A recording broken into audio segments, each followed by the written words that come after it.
బ్రహ్మ విష్ణు శివాత్మకమైన పరమాత్మ. పరమాత్మ శివశబ్దానికి అర్థం ఏంటి? పరమాత్మ, పరమేశ్వరుడు ఒకడేవాడు, వాడి యొక్క శక్తి. ఆ శక్తి ఒకటే, రెండు కలిపి మనం చెప్పుకుంటున్నాం. అందుకే లలితా సహస్రనామాల్లో ఉభయ ఐక్యమే మొదటి నుంచి చివరి వరకు చెప్పబడుతూ ఉంటుంది. అందుకు ఆ పరమేశ్వరుని యొక్క శక్తి అంటే శక్తితో కూడిన పరమేశ్వరుడు.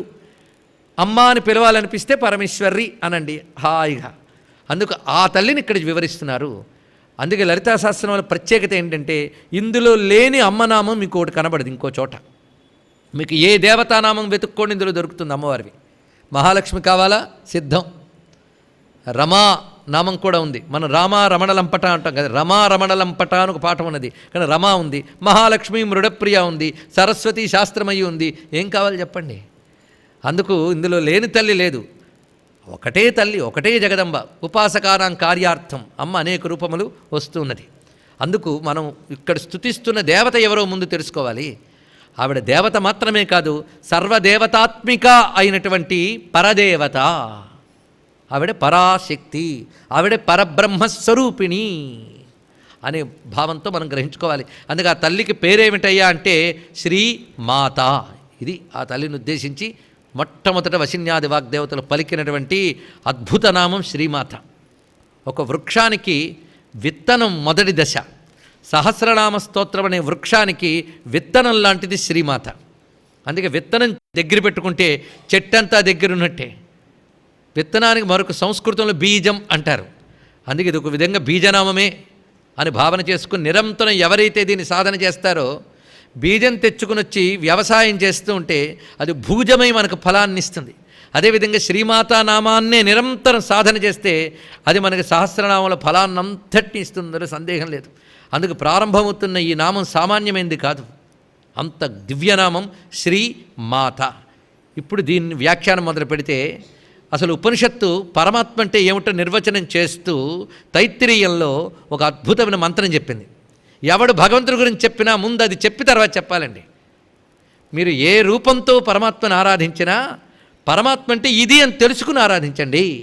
అదే యతో భాయమాని భూతాని జాయంతే ఏన జాతాని జీవంతి యత్ ప్రయత్యభిసంవిశంతి తద్విజిజ్ఞాసస్వ తద్బ్రహ్మేతి.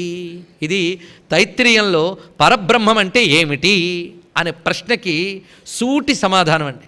ఇది ఒక్కటి తెలుసుకుంటే చాలు, ఇంకా దాన్నే అర్థం చేసుకుంటే అన్నిటికీ సరిపోతుంది. పరబ్రహ్మ అంటే తద్విజిజ్ఞాసస్వ తద్బ్రహ్మేతి. బ్రహ్మం అనగా ఇది అని తెలుసుకో అని వరుణుడనే మహర్షి భృగువనేటువంటి శిష్యుడికి చెప్తున్నాడు. తైత్తిరీయంలో భృగువల్లిలో మనకు వస్తున్నది ఉపనిషత్తుల్లో.